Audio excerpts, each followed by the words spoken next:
Oh, we got a special treat for you today. It's Tom Jones of the Poynter Institute of Media Studies, longtime columnist of the Tampa Bay Times, and my former radio partner is going to join me today on Sports Day Tampa Bay, like old times back and better than ever. We're going to talk a little Rays baseball and also, just stay tuned, Chief. You'll find out what this is all about, sport. That's a little giveaway for you right there. Hey, have you guys made it down to International Plaza Mall and seen my friends at Breitling Boutique? Why not?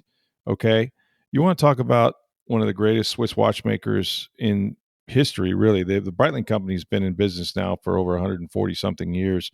They've been in International Plaza Mall for more than 5 years. We talked about this around Christmas time. They had this limited edition of the NFL's anniversary watches, 104th year anniversary watches. Every team watch, all 32 teams represented. These things are beautiful. The Chronomat watches. If you go on TampaBay.com, you might be able to see an ad. It's got a picture of the Buccaneers watch, has the team colors for the face, the various logos. These watches are gorgeous, but they got all kinds of watches, the Navatimers that they're known for, and not just for men. How about for women? Your wife, your girlfriend. Sports watches that they have are absolutely beautiful and they're durable. If your wife or girlfriend's on the go like mine, these things will hold up to a lot of beatings, and they look beautiful with all kinds of different colored wristbands to go with it as well. Breitling Boutique is at the center of International Plaza Mall on the second floor. If you go there, you're going to love the customer service. Look, they're used to dealing with professional athletes and, you'll see some NFL players in there, a couple of Buccaneers once in a while, but they're going to treat you just like the celebrity that you are. Go see my friends at Breitling Boutique. Check out the watches there. You won't be sorry. And make sure you let them know that you heard about this on Sports Day Tampa Bay. All right, special treat this week. I'm going on vacation later. That's why Tom Jones is joining me now to cut it up. Tommy, it's been a while, buddy. What's going on? It has been a while. I've been trying to come on for a couple of weeks, but I've gotten sidetracked with the Poynter Institute and my work there, but I'm glad here. So vacation, huh? You're going... Little vacation. Are you going cold or are you going hot? Which going cold. Yeah. Going cold. Okay. My wife's not happy about that because she prefers the warm vacations, lay out on the beach, the sun. It's a nice time of year down here. So naturally, we're going to pack it up and go to Keystone, Colorado, where it was like 6 degrees in the morning. But no, the girls have never been skiing. They're starting a little bit late. I got one that's 15 and one that's 12. But I learned out there when I was an adult, and that was a disaster. But I managed to.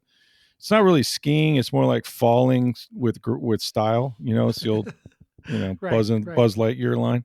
But yeah, no, it's fun. You get in the mountains. You get some dry air, chapped lips, and sunburn. So it's great. So skiing. So are you pretty good? Are you pretty good? No. I'm not good at all. No, I've been doing it since I was. I don't think I learned till I was almost 30, which is not a good time to learn. But I was way more athletic then. And so I'm a green, once in a while blue green guy. Blue, green is easy and blue is intermediate, and blacks. If you hit a black slope, it's by accident because you don't belong there. I had a guy one time take me down. He goes, "Hey, come on, follow us down." He was a pilot, so he had no fear, right? He was just you just follow him, and the next thing you know, you're in big trouble. And we were in Keystone. I think it was Keystone. We went down this one slope. And I saw where it was blue with an arrow, but I also saw like a black next to the arrow. And I thought, what does this mean? Maybe it branches off. We started down this slope and it's like, okay, it's blue. And then all of a sudden it's like, oh my God, it's not. And I fell. And when I say I fell, once I was on the ice or the snow, then I dropped about 1,000 feet on my butt. It was that so steep. Scary. It was like, what am I doing? Am I ever going to stop? Like, it was just... I'm rolling down the mountain. So yeah, my black ski days are purely by accident. So I had never been before, and I went snowboarding. First time I ever went. That's interesting. That's what my son does. Well, so and the only time I've ever done it happened to be at Whistler Mountain, which is one of the Whistler most gorgeous. in Canada, right? Yeah, it's in Canada. It's outside of Vancouver. Yeah, where they had the Olympics. That's right. Olympians go down. No, I obviously didn't go down those hills. Yeah. But I went down near there on and I same thing. I just basically fell down the mountain, and then spent the rest of the afternoon in the in the resort there, In the just bar, drinking hot drinking. chocolate. Yeah, Yeah, hot and then chocolate. What are you I talking think it about? was the night that Florida State and Virginia Tech played in the national championship. Michael was Michael Vick on that team? They might have been. So I watched it from a Wow. ski lodge in Whistler as I was covering the Lightning. It was the day before a Lightning game. So Oh, yeah, lucky you but didn't get hurt there. not very good at it. I wasn't very good at it. Yeah, snowboarding's harder, I think, when you first learn, unless you've done like I've done some water boards, so there's some similarity. But to strap both feet in and have your legs kind of like not independent of each other kind of scares me. So Well, see, I went snowboarding because I thought skiing there was greater chance for me tearing my knees up because you might one be leg right can about decide that. I'm going this way, and the other leg's like, Yeah, you know no, what, I'm that's going this way. probably true. Yeah, probably So, but I true. found it very difficult. Although it's gorgeous, it's fun to be there, but I just am It's the best part of the day for me because I'm too old now to really do much. I'll ski, but like the best part of the day is when you know you're not going back on the lift anymore, and you're just going to stay down in the bar, right? Have a couple cocktails, let the fire warm you up because you've been cold all day, and now you're Sure. wet because you've sweated. Somehow you manage to sweat more when you ski than you do anything. But it's like ice hockey, right? You ever see those guys? I mean, Oh they're on yeah, the ice and yet they're buried in sweat, right? They're losing tons of pounds underneath all that gear. It's kind of like that with skiing for me because most of it is fear. I just sweat like crazy because I'm scared to death. And so by the time you get in the in the like warm confines of some you know mountainside ski lodge, you feel great. You're wet as hell. You're cold, but the fire feels good, and you're just like, I'm done. I survived right. it. It's Yeah, you're over. spent too. Yeah, and it's Your great. And body's then exhausted. Yeah. you burn about 90,000 calories. You can eat and drink whatever you want, and you don't feel like you're going to gain a pound. So that's Well, really come why we do back it. in one piece, man. How about I'm that? trying. I really, more appropriately, I want my kids to all come back in one piece. So They'll fine. that's The kids are amazing at stuff like that. My kids jumped on boards first time yeah. and just Usually, no problem. yeah. I'm hoping, but I don't know. I don't know. I'm nervous about that part. So yeah, lots going on, man. Not the least of which we used to make fun of the old stadium show.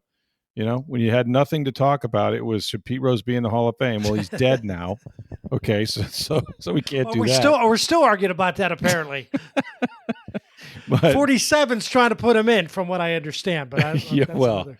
yeah, I think that's probably automatic. And so now this Rays saga, Tom, you're of course still in St. Petersburg where it all happened, right? The roof blew off the trop, but before that, it was Rays are here to stay, and the different sort of back and forth between Stuart Sternberg, the city, and the Pinellas County, and yeah, they lost some delays and some time, but then all of a sudden, Sternberg pulled a ripcord. Were you? I mean, I'm just curious. Like from you've lived this like me, pre '98, right? When you didn't have a team, and then the Moley, and then the turnover, and to the new ownership. They've been talking about a stadium almost since they built the thing. I Right. mean, how? What's your take on this? Does he? And there are several ownership groups apparently that want to buy this team, or so we're told. You can't force the guy to sell. What do you think his end game is here? Well, here's the first part of this: is I was at work, and I'm in the middle of like 17 things that day, and I see the alert come across that they put out the statement to Ray Yeah. saying, "Yeah, unfortunately, it's not going to. We're not taking the deal." Yeah. Yeah, and my immediate reaction was like, "Okay, fine," and I put the phone down. And I really, Rick, and this is I think the thing that I felt really for the past couple of months was leading to all this is that, and this is awful to say, I don't care anymore. It's like, I don't mean I that know to how be you like, feel. I'm No, not I mad know. at, I'm not mad at the Rays. I'm not mad at the city. I'm not Yeah. mad at the county. I'm not Yeah. mad at Major League Baseball. But here's the deal. I'm out. I don't care anymore. I don't care what happens. I just want to know, are you leaving? Are you staying? Are you building here? Are you building there? Just let me know when you play. In the meantime, I'll sit at home and I'll watch the Pirates on the package that I get, Yeah. Yeah. And I hate that I feel that way because I've been a big baseball fan, just like you. We longed for the day that baseball would come. Now, Sure. look, at the end of the day, if you ask me, do I want them to stay? Of course I want them to stay. And because I live in St. Pete, I want it to be 10 minutes from my house, which is what it is now, basically, when they're at the Trop. But honestly, Rick, and I think I speak for a lot of people in Tampa Bay, is I'm sick of it to the point of I don't care. And that's worse than being passionate one way or the other about it. It's to the point where I just leave. I don't care if you leave. I don't care if you sell it. I don't care if this Connie walks away. I'm not even pointing fingers anymore. I don't even like. I'm out of fingers to point. It's everybody's fault at this point. And so I don't know, Rick. When my gut feeling is that he's going to sell the team. I don't know that for a fact. I have no inside knowledge on this. The way it's playing out, though, it just feels like this is a good way to eventually not own the team here. Now, I don't know whether that means he sells it or he moves it to somewhere else or he sells it to someone else, but I would be stunned if Stu Sternberg owns his team in 3 years. Wouldn't you? I think that we're headed for a divorce. I think baseball probably is going to encourage him to sell, but the thing is, you can't force somebody to sell something, right? And so, they came. I guess the latest sort of trial balloon that was floated is let's rebuild the trop, but do it in such a way that we can stay there through many years from now, which is ludicrous in my mind. Tom, you live in St. Pete, and you've seen that city, and especially the downtown area. You go down there with your wife Patty all the time, and, All the and time. I don't get down there enough because now I'm on the opposite side of the bay. But I grew up in St. Pete. I mean, hell, a million years ago, I remember my dad taking me down there, for a lot of things. And so talk about, you know, night and day. I've lived it, right? That's sort of been my lifespan. But that said, I haven't been there in a little while, certainly not since the hurricane, and I know it did some damage to our building at the Tampa Bay Times and obviously the Trop. Let's say that baseball goes away from St. Petersburg at minimum, right? And you have all that land now in the gas plant district, which they've been talking about developing. It feels like for about 40 years. How does that affect that part of Tampa Bay? How does that affect the city, if at all, or is it just growing so exponentially that it's just going to provide more opportunity for housing, for shops, for restaurants? I mean, what does it really matter to St. Peter's? I mean, I think it matters, but is it going to change dramatically what's happening to that city? I get the sense no, but I know people who know things who tell Right. me that yeah, it's good that anytime you lose a major tenant like that and That many somebody who nights would a be year, yeah. the centerpiece of an area or something like that. Certainly, again, they're St. Pete is better off with the Rays than without. Will the city fall apart without them? I don't think so. Look, I was down in St. Pete a couple of times downtown at night over the past week, like twice. Once on a Friday night, it was like New York City, like walking Is that right? I up mean, Central Avenue. Like you're dodging people left and right. is that There's right? yeah, it's unbelievable. Wow. Like Beach Drive, I And was on younger people, right? Like younger people, but like all ages. all Really, like ages. I went to Beach Drive for dinner. My son was in from New York City. We met at a restaurant downtown on Beach Drive, and same thing. I mean, there's like 8 restaurants on Beach Drive, that little section between like Al Lang and the Vinoy, and there's probably 8 or 9 restaurants right along that one strip, and they're all packed. Like we had to change our reservation and we couldn't get into one place anymore because we changed our reservation because it Wow. was so busy. And that's it every week. Like if you want to go eat at Park Shore or eat at Bella Brava or one of those places, like you need to make a reservation a few days ahead of time if you want to get Yeah. in on a weekend. Yeah. So I don't know if the Rays go away. Does that change? I don't think so. But what happens specifically to the gas plant district, I don't know. And that's obviously like a lot of good things were going to come out of this. And I don't know if that'll happen now. But at the same time, I just don't know how interested the Rays, you know, I don't know. I just, you get the sense that they want a stadium, they want to play, and the rest of the stuff is, it would be great, but I don't know. I don't know, Rick. Like I said, I just will be surprised if he's owning the team here in 3 years, whether that means somebody Yeah, else is it owning could mean them. they sell it or he moves it some other place. I don't really know. I don't think baseball wants him to do that, but then again, how do you And I stop? don't know, Rick, like you've been around, I don't know if things have changed over the past several years. And you're probably a little closer to knowing some things than I do, but I've always doubted that there are major players in the Tampa Bay area that can take on ownership of a sports team. And we've seen that two of the more successful, well, three, let's look at it this way, probably three of the most successful ownership groups in the history of Tampa Bay Currently, are the yeah, Glazers, who are not yeah, from here, really. yep, yep, Jeff Finnick, who's not from here, correct, and Bill Davidson, who was not from here, when yeah, he owned the Lightning, and now Stu, who's not from here. right, So I don't think it's like people are lining up with Tampa Bay zip codes to buy this team, but maybe I'm wrong about that. Maybe that's changed, and maybe the development of this area over the last 10, 15 years has changed that. But again, we still go back to the same thing. How many corporations are here, headquarters here? That's what it takes. And I don't know. yeah.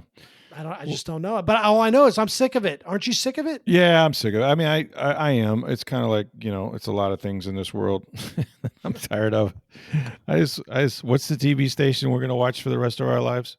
Me TV. Me TV. I think Me that's TV. That's all I do. I watch Alfred Hitchcock and Twilight Zones and Honeymooners and Leave It to Beavers and Emergency and Adam 12 and Dragnet anytime, day or night. Yeah. I And can don't watch forget, that. Wild West. TJ Hooker, Yeah. Charlie's Angels. I mean, all that. of it. Yeah. 70s, 80s TV when TV was really great. We're dating ourselves something fierce here, but I get sort of the angst and the frustration. I think it'll be interesting if nothing else this season at Steinbrenner Field in Tampa for a couple reasons. I think initially it might be invigorating because isn't this what everybody always said should happen, right? The Rays should be in Tampa. Okay, they're in Tampa. Now, they're not at a major league stadium, but if you can't fill up 12,000 seats, shame on everybody. It's not about the location. That said, outdoor baseball, Tommy, but it's outdoor baseball in Tampa, Florida, which might feel good for about 2.5 weeks.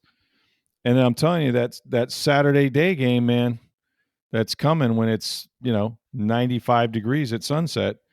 It's going to get damn uncomfortable when those thunderstorms start rolling in there. But I grew up playing baseball here. It's not, and I can't remember. I remember a lot of rain delays, sitting through them, playing in them, all that kind of stuff. But it wasn't, and I'm not a fan, so I'm not sitting in the seats sweating to death. I was playing, but like baseball's been played here forever, right? And kids play year round all the time. Your kids played year round all the time. I don't know that I understand the rainouts and the delays, but I don't know that it's impossible to play outdoor baseball in Florida. Would it be more comfortable with a retractable roof or a roof? Absolutely. And I think I would be in favor of all climate-controlled stadiums in the state of Florida. But having said that, don't you think that there's going to be a part of these guys is going to be, and maybe the fans too, that at least initially be like, this is really cool. We're actually playing on grass outdoors. There's nothing better than if you've been at a baseball game, especially a Major League Baseball game, or even like you growing up, Rick, I'm sure you did this. People even still do it now. Go out to Clearwater Threshers games or go to Dunedin Blue Jays or go down to Bradenton and watch the Marauders. And it's there comes a time usually about the fourth or fifth inning when the sun's gone down. Yeah. Where you're sitting there thinking, this is nice. It's nice to be outside. It's not that hot. And I think there will be a lot of that. The thing that obviously I'm going to miss this upcoming season, I don't think it's going to be a problem because the stadium's not big enough. But the one thing I really liked was you could go to a Rays, like you could plan on going to a Rays game and not worry about the weather at all. Like you didn't have to worry. There's a storm coming tonight. They're starting at 7. First pitch is at 7:30, no matter what's going on. There will be delays and there will be a couple of postponements. I don't think it's going to be as bad as. I think you're right about that. I don't think it's going to be as bad as worst case scenarios or our worst fears. Mm-hmm. But I mean, there'll be a part of it that is pretty cool that they're playing outside. Yeah. I just think it's going to be weird watching it on TV because I watch spring training games now and I think it's weird to think about a regular season game being played because no matter what you do, no matter how you dress it up, it still looks like a spring training stadium. It still looks like a minor league park to you, you stadium. Think? Yeah. But again, and here's the other thing. I'm not sure how good this team's going to be, Rick. That's another factor here that we could get into June and people are still arguing about stadiums and where it's going to be. And this team could be like 15 games out of first place and you want to talk about no one caring at that point. Boy, could Well, be trouble. they got great pitching and defense, Tom. that's all we need. So I hear. Oh man, 6 starters. They don't know what to do. They got so many starters. They don't know what to do with them all. And yet they'll be starting openers, and come April 30th. Well, and then and it's unfortunate. It's part of baseball, but it's certainly part of Rays baseball. Is how long before a couple of those guys need Tommy John surgery again? Well, and that's the whole like baseball in general. Like Yeah. I was shocked that Garrett Cole hadn't had it before. Now. I know, right? Yeah, and now I follow the Pirates a little bit more. Yeah. I'm kind of Paul Skeens. All I'm waiting on is one, when's he having Tommy John, and two, when does he leave? When do they trade him? Is he not to going to stay with the Pirates Cubs when he gets to be a free agent? Is that what you're saying? Yeah, I'm just going to enjoy him now while there's still 12 games under 500. At the All-Star break, and he's pitching lights out. The Pirates will lead the league as they do every year in 0-0 games after 6. And I don't know. The thing that's a shame, Rick, is that I like this Rays team. I like as an organ, like them being here. I really enjoy having baseball here. I hope they stay. I'm not optimistic at the end of the day that they will. I'm just tired of it. And you and I were literally, like you said, doing this show 10 years ago. And yeah. It was a topic before that. Everybody else has figured it out. People were doing it before us as well. I mean, unfortunately, No, there's a fatigue. There's certainly a fatigue with Sternberg, and there's a fatigue with the Rays and the whole stadium thing.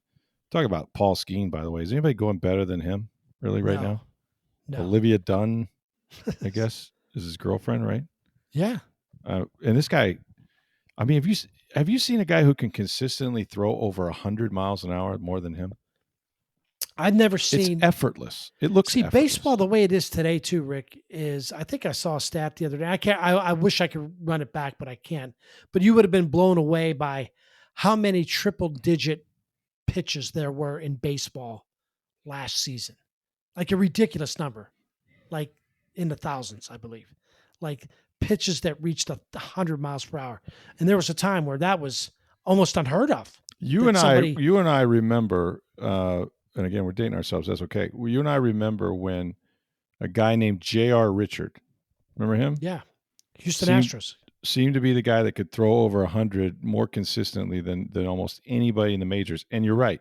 It wasn't every pitch or every other pitch. It was maybe a couple times in his outing, right? Right.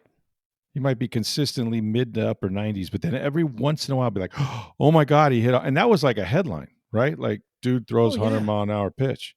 Now you're right. It's like every team has multiple guys that are not just in the mid 90s. I'm talking consistently upper 90s, 97, 98, 99, sometimes 100. And for those guys to throw that many pitches over 100 miles an hour is just, it's unfathomable to me.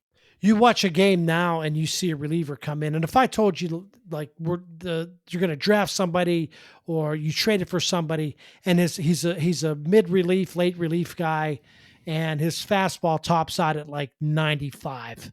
He'd be like, really? That's it? Just That's 90? all you got? He only throws mid-90s? Like, yeah. He can't get up to 98, 99? And every team in baseball has those guys now that can consistently throw 97, 98, 99. And if you don't have them, you're in trouble. So it's amazing. It's amazing where it's gotten. And but the game is, I think the game is better now than it was a few years ago. I don't know. Maybe do you like it? I don't know. Do you like it? I was okay with the steroids and mashing it over the walls, but it seems like you make the bases bigger, right? And you take away the shifts, and guys seem to be putting the ball in play more. There seems to be guys that can run and take advantage of the of the speed. I don't know. Does it just kind of feels like there's been a kind of a little bit of a paradigm shift away from. I hope so. I think some of the rules have worked out in terms of the shift. I initially was against telling people that you have to stand in certain spots, right? But I like it now because now, yeah, you're right. It's not just it's no longer home run derby. Where that sort of gotten to strikeout or home run. Strikeouts or home runs. Yeah, strikeouts are fascist, right? Isn't that what they used to say?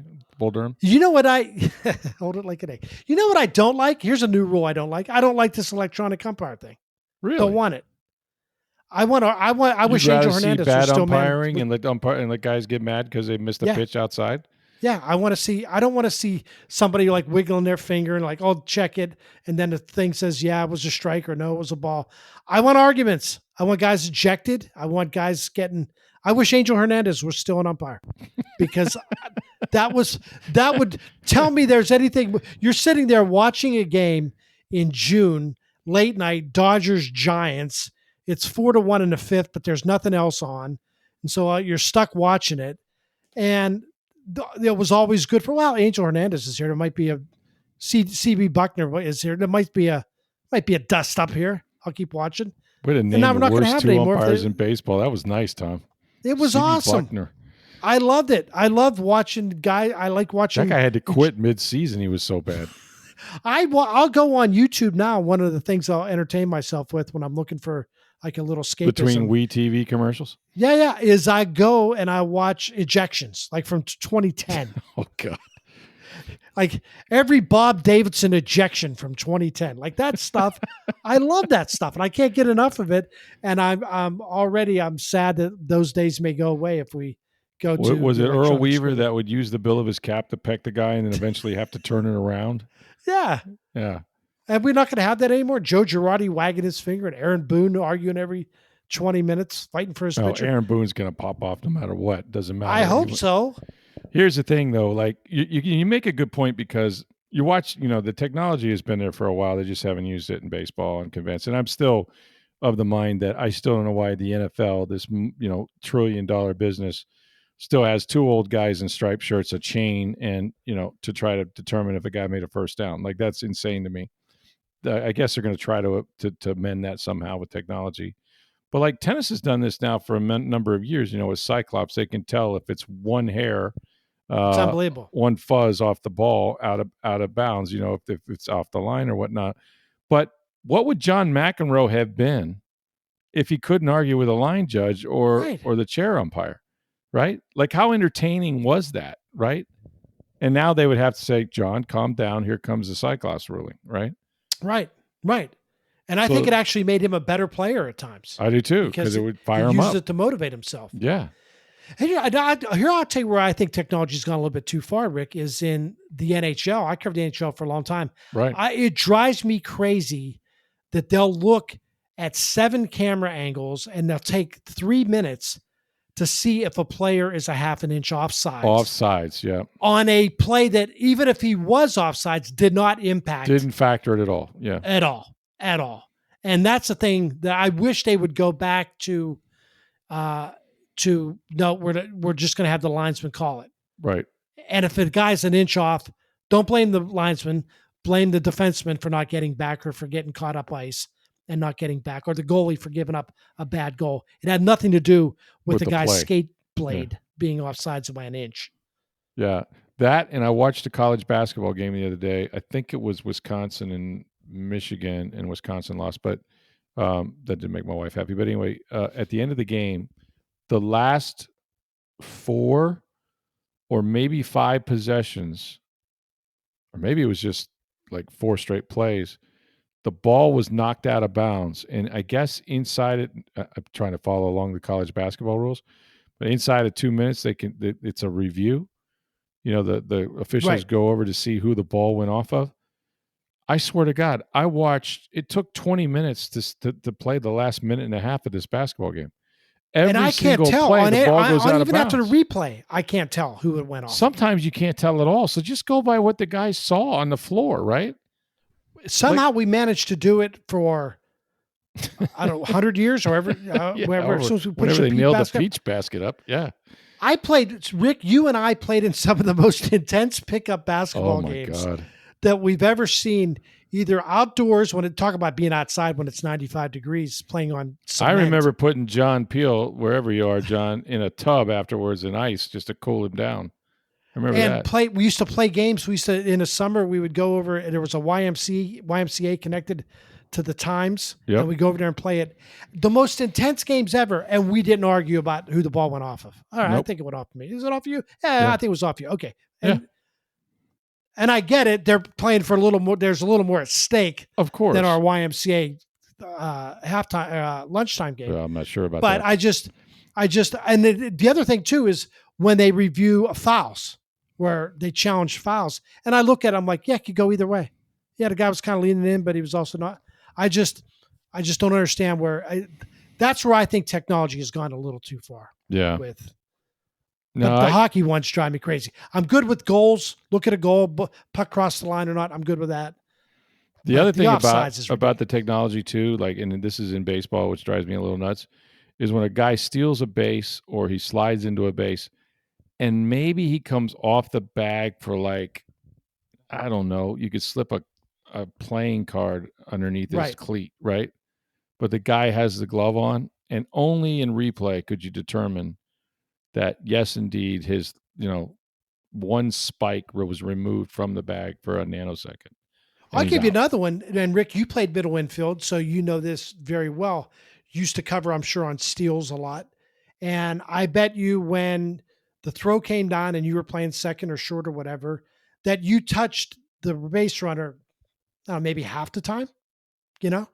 And yet it was still called an out because your glove was there in time. You were getting it out of the way, not to get spiked or whatever. Mm-hmm. And now we're looking at replays to the point of like, nope, you had to touch him.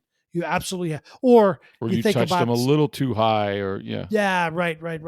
And back then it was a safety thing. You right, didn't do it because you yeah. didn't You want didn't want to get guys spiked or whatever. getting spiked or whatever. And nobody argued. It's like, yeah, I didn't get tagged, but you know what? The ball beat me there. His glove was in front of the bag when I got, yeah, I was out. I Like had nobody griped. I had such a great catcher in high school, Jerry Malillo. And if Jerry, you're out there, you'll know that he had the greatest arm of any human being I've seen. Like anybody, like this guy had a cannon. So he was catching, and not only did he have a cannon, but it was insanely accurate. And very few people tried to steal on him. And when they did, they were always out. Like he almost never got run on. And I would just almost just go over there and put my glove like 6 inches off the bag, and he was going to hit it every time, right? Well, one time we're playing, and my dad was coaching the other team, which that got me my senior year. Like, why do you get to go coach the rival team? Because they asked me to. Okay, fine. So we're playing the Dixie Hollands, and it's a close game. And my dad Pete sends the guy stealing, and Jerry throws an absolute laser, just right on the bag, on his foot. I put the tag down. The guy's foot hits my glove, and the ball just pops out. Well, Right. back then, you didn't have an umpire at every base in high school. You had the base umpire stood behind the mound. Remember? Right. Right. And so this guy was a pretty good umpire, but he's also kind of like, I don't know, a little flamboyant with his calls. So he turns his head and he sees the ball's there, and he sees I got it, and the guy slides into it, and he motions out, and he turns around, faces the pitcher again.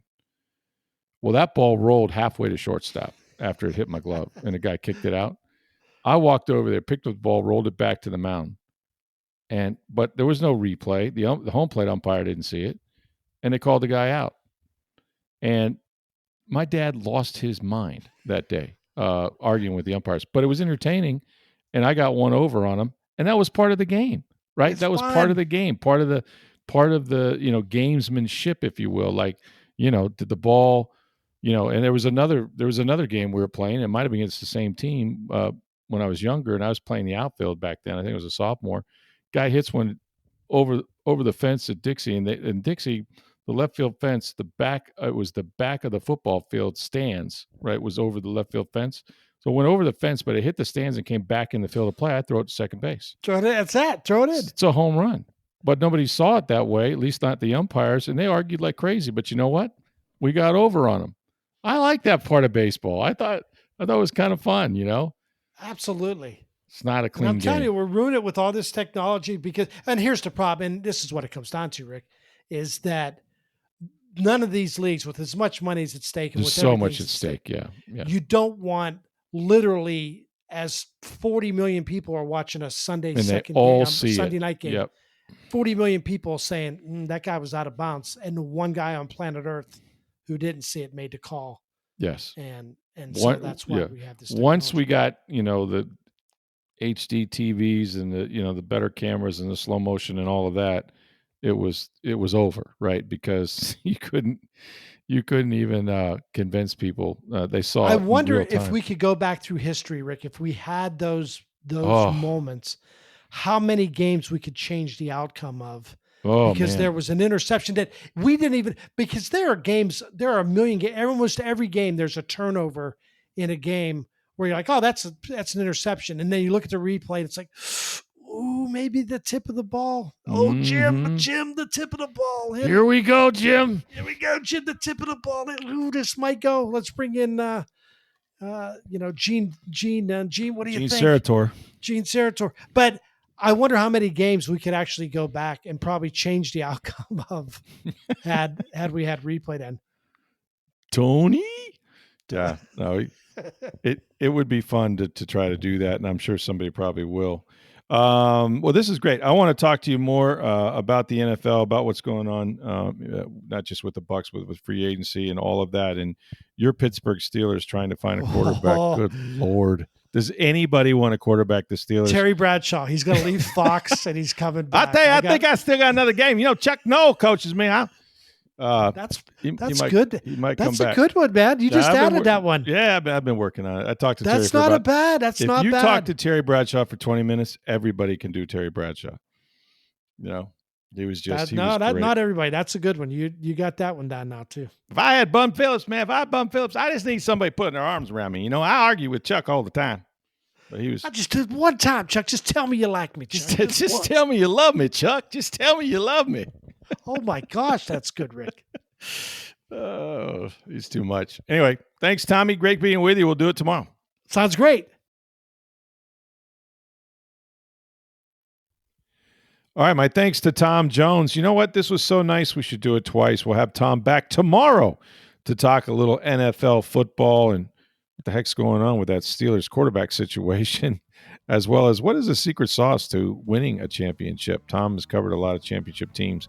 Myself as well. We'll get into all of that tomorrow on Sports Day Tampa Bay. Thanks for listening. For Steve Versnick, I'm Rick Stroud of the Tampa Bay Times. Have a great day, everybody.